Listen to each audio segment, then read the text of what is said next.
Programme में नाज़रीन एक मरतबा फिर खुशामदीद। इस सेगमेंट में हमारे खुसूसी मेहमान मोहतरम फवाद चौधरी साहब, साबिक वफाकी वज़ीर, सीनियर सियासतदान और कानूनदान। फवाद साहब, बहुत शुक्रिया अपना कीमती वक्त देने का। लग ये रहा है कि हुकूमत जो आइनी पैकेज मंजूर करवाने के लिए बड़ी साबित कदमी के साथ डटी हुई है। बिलावल भुट्टो साहब मैदान में हैं, उन्होंने नून लीग का भी बोझ अपने कंधों पर उठाया हुआ है। वो कहते हैं ना, बाय हुक और बाय क्रुक इस पैकेज को मंजूर करवाना है।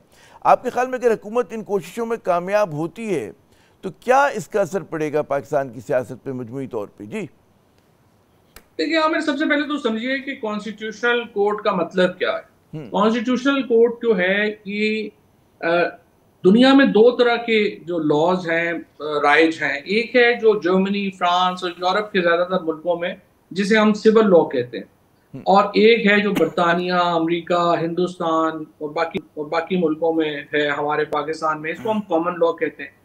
जो सिविल लॉ है उसमें क्या है कि जो मैजिस्ट्रेट्स हैं या जजेस हैं, उनके पास इंक्विजिटोरियल पावर्स हैं, यानी वो इंक्वायरी करते हैं खुद, they become a party to a case. जो कॉमन लॉ केस है, इसमें एडवर्सरियल प्रोसीडिंग्स होती हैं, दोनों पार्टियां जज के सामने पेश होती हैं, वो अपना केस पेश करते हैं, वो अपना केस पेश करते हैं और जज उसका फैसला करता है। जज न्यूट्रल होता है इस केस में। अच्छा, अब ये जो सुप्रीम कोर्ट है पाकिस्तान की, ये एक कोर्ट ऑफ लॉ भी है और कॉन्स्टिट्यूशनल कोर्ट भी है।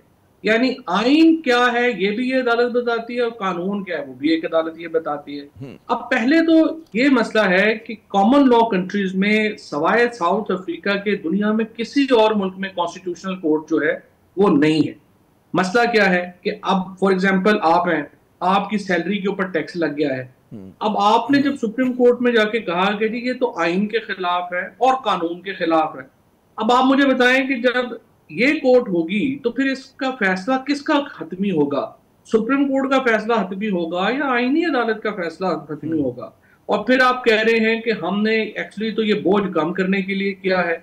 बोझ कम करने के लिए करना था तो 80% केसेस तो डिस्ट्रिक्ट कोर्ट्स में है ना, आपने वहां के लिए कुछ नहीं किया।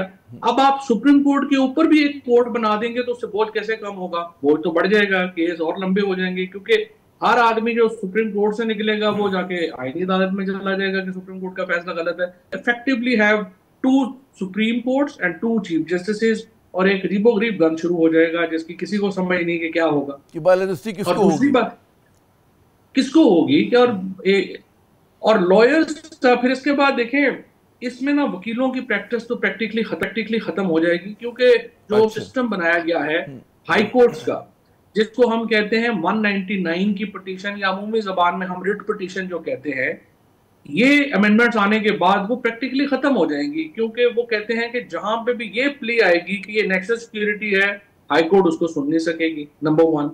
नंबर 2 ये है कि आपकी एवेल्युएशन जजेस की होगी हर साल, सोर्स रिपोर्ट्स पे भी हो सकती है, और उसके बाद जजेस को घर भेजा जा सकेगा। तो हाई कोर्ट तो खत्म हो गई, फिर आप उनको सूबों में ट्रांसफर कर सकेंगे। तो हाई कोर्ट एसएचओ को भी आप अपने जोन के बाद ट्रांसफर नहीं कर सकते। आप हाई कोर्ट के जज को उठा के भेज देंगे तो उनकी जॉब सिक्योरिटी खत्म हो गई। हुकूमत जो है वो क्यों तुली बैठी है? उसने जिंदगी और मौत का मसला क्यों बना लिया? एकदम आईनी कोर्ट पाकिस्तान के लिए अहम क्यों हो गई? हुकूमत क्या मकासद से हासिल करना चाह रही है?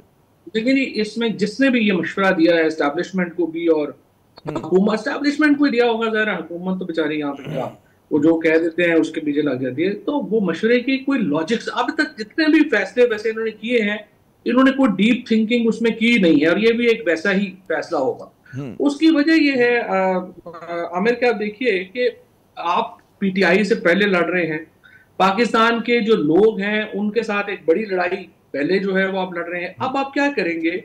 ये मुमकिन ही नहीं है कि वकील और जज जो है वो इस अमेंडमेंट को लाइन डाउन ले लें, लेटे हुए ले लें। डेफिनेटली उन्होंने इसके खिलाफ रेजिस्टेंस करनी है। वो अभी नहीं होगी, वो 2 महीने बाद होगी, 2 महीने बाद नहीं होगी, 3 महीने बाद होगी, क्योंकि आप रोजगार पे लात मार रहे हैं ना। तो वकीलों ने, जजों ने खड़ा होना ही होना है, और ये अमेंडमेंट जो है ये फिर भी एस्टैब्लिशमेंट को एक और चैलेंज दरपेश होगा विद इन मंथ्स, और हुकूमत और डिस्टेबलाइज होगी।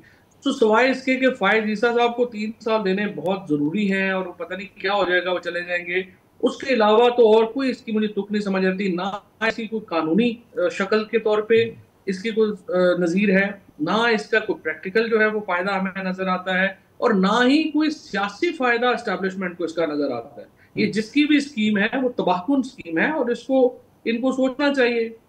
जिसकी भी स्कीम है तबाहकुन स्कीम है। अगर इजाज़त दें फवाद साहब, एक छोटा सा वक्फा ले लेते हैं, वक्फे के बाद जब दोबारा आएंगे इसी मौजू पे हमारी गुफ्तगू जारी रहेगा।